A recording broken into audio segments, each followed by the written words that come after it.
think that Israel's response was very, very meaningful. It hurt dramatically the Houthis' economical capabilities. They conquered the port of El Hudaydah in 2014.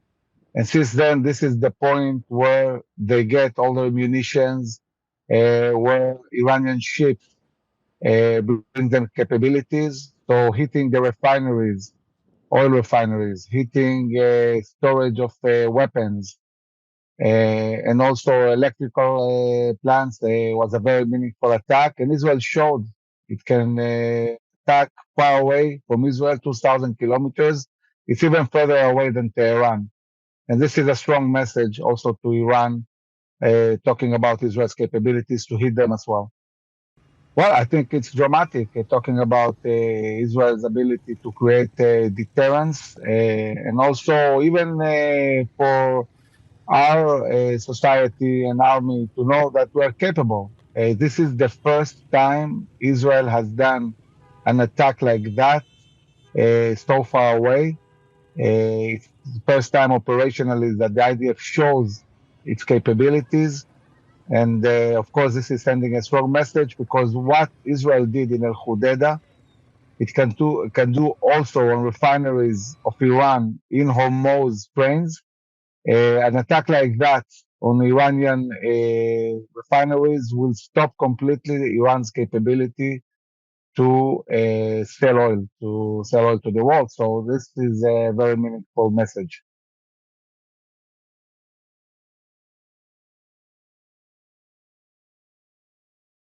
Attacking one of the biggest and major cities in Israel, directly targeting citizens. It's a huge problem for Israel, and it's also sending a message to Hezbollah.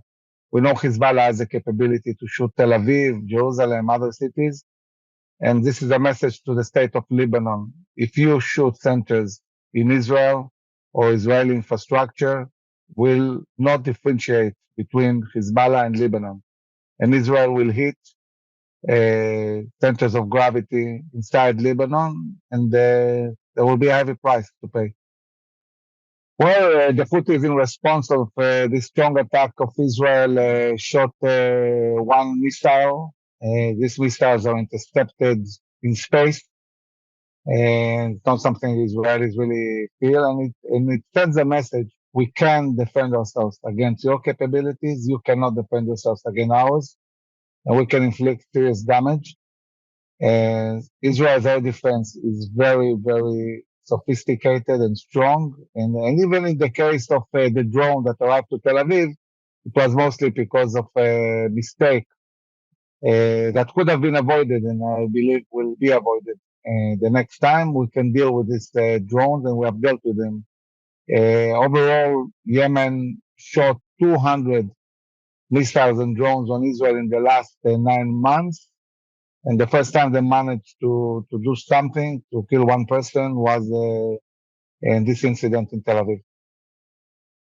So in the north, the situation is complicated. We have 80,000 Israelis displaced.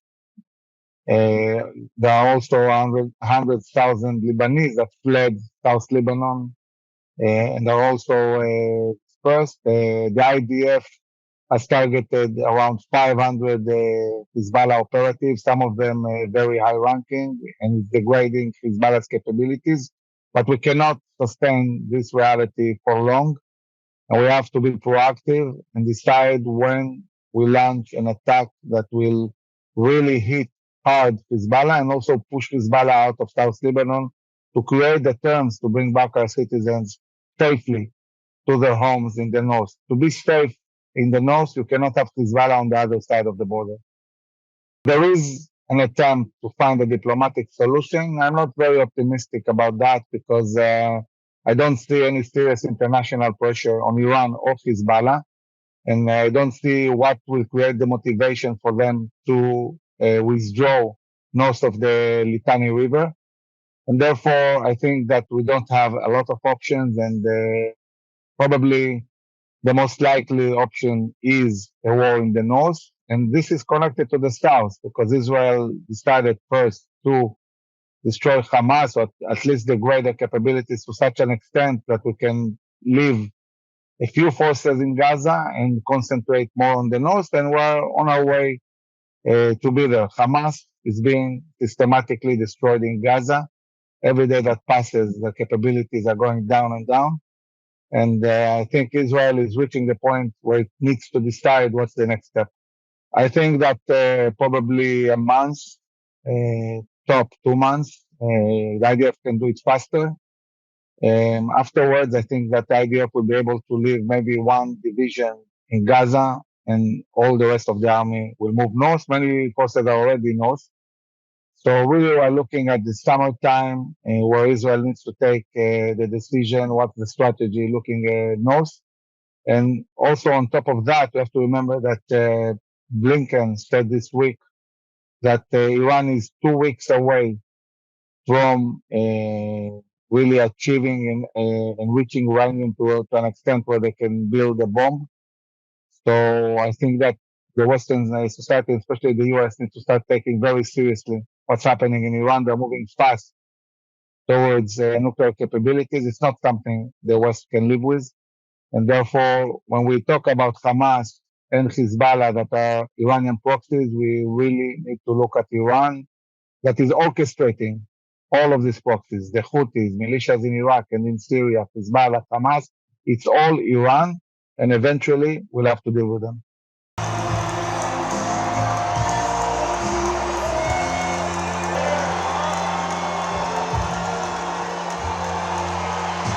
I think it's the first elections where it seems almost certain that a candidate will win. In this case, Trump. We've seen Zelensky calling Trump this week to discuss with him support for Ukraine. It's very unusual to do something like that in the midst of elections, but it shows that he's certain that Trump will win. And I think that Iran and its proxies feel they have a narrow window of opportunity to attack Israel fiercely. They understand the repercussions of a change of administration in the US, and they understand that Trump might be much stronger in his stand with Israel, and also possibly be willing to use military power against Iran. So they are assessing the situation, and they might take action, taking advantage a weak administration and an administration that is concentrated now obviously on elections and thinks that diplomacy is the only solution. This might empower Iran and its proxies to be more proactive in the coming months in their war against Israel.